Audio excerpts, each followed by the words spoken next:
Bonjour à tous et bienvenue pour ce nouveau podcast Parlons Travaux. Tu te demandes certainement pourquoi ce nom ? Très simple, un moment d'échange avec un professionnel et expert de la menuiserie extérieure sur des sujets précis. Et pour l'épisode du jour, un sujet phare, la communication. Derrière ça, plusieurs questions. Pourquoi communiquer ? Comment communiquer ? Et qui de mieux pour nous en parler que notre partenaire Méo et invité du jour, Maxime, dirigeant de l'entreprise Diwin. Allez, fais comme moi, installe-toi, prends ton café et on retrouve tout de suite Anne, chef de produit Méo, et Maxime pour ce premier épisode.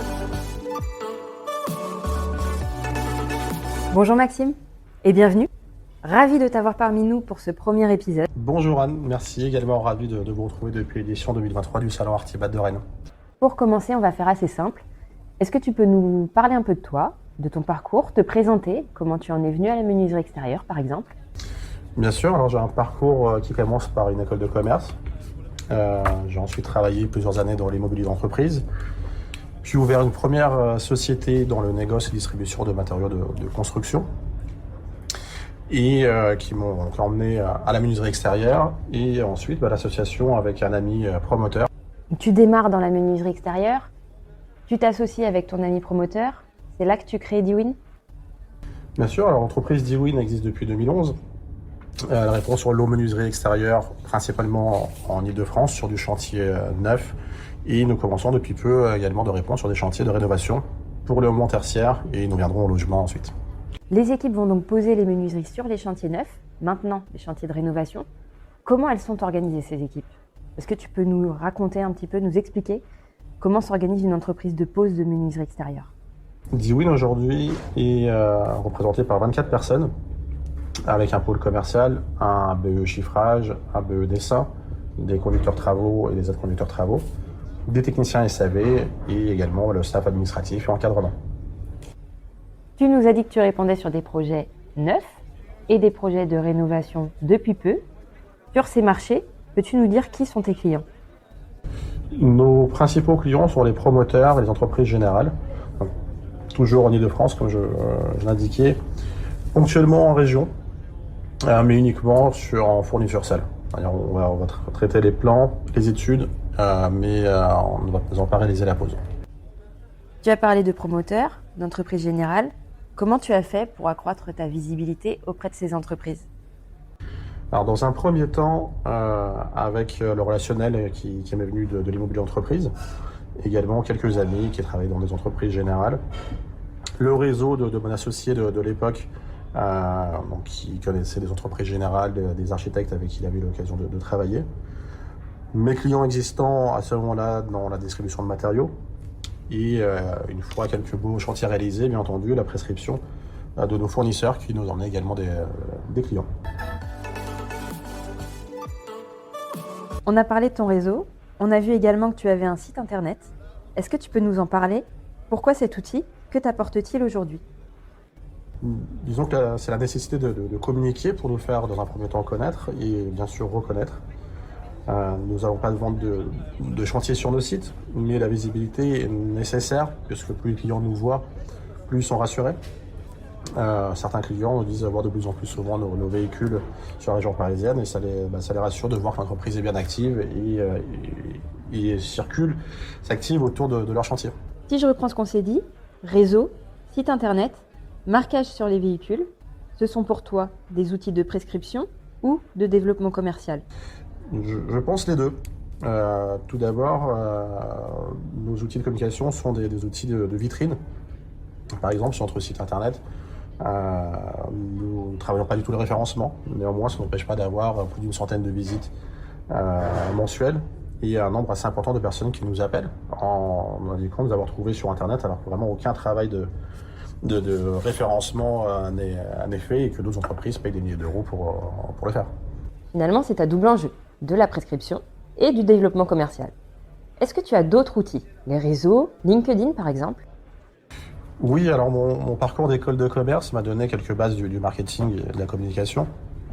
La rencontre avec des camarades de promotion m'a également poussé à aller sur LinkedIn pour garder le contact avec les personnes qui s'étaient un peu éloignées de la région.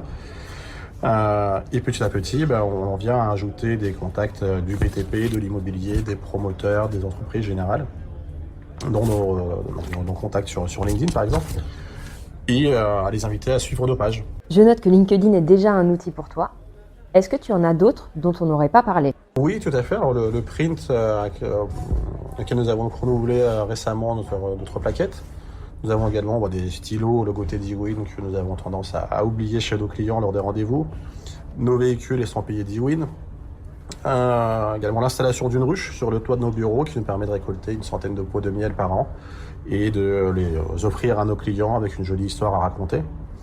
Et bien évidemment l'événementiel, dont par exemple fêté dernièrement nos 10 ans. Une très belle soirée où on peut recevoir nos clients, partenaires et fournisseurs.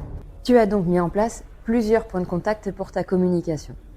Est-ce qu'on peut s'arrêter quelques instants sur une idée dont tu viens de parler, un outil que tu as mis en place, la ruche? Bien sûr, en fait, c'était un choix commun de l'ensemble des copropriétaires du bâtiment, qui était de faire venir un apiculteur, d'installer une douzaine de ruches sur le toit.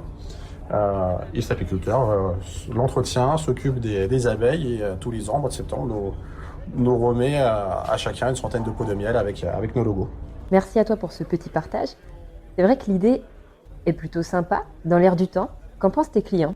C'est l'originalité de l'idée qui les surprend. Ils sont assez contents parce que le miel est a priori très bon pour les connaisseurs. C'est dans l'air du temps également. Et puis ça nous permet de travailler sur la biodiversité déjà autour de nos bureaux. Depuis le début, tu partages des idées, des outils. Comment tu trouves l'inspiration? Est-ce que tu peux nous partager ton astuce?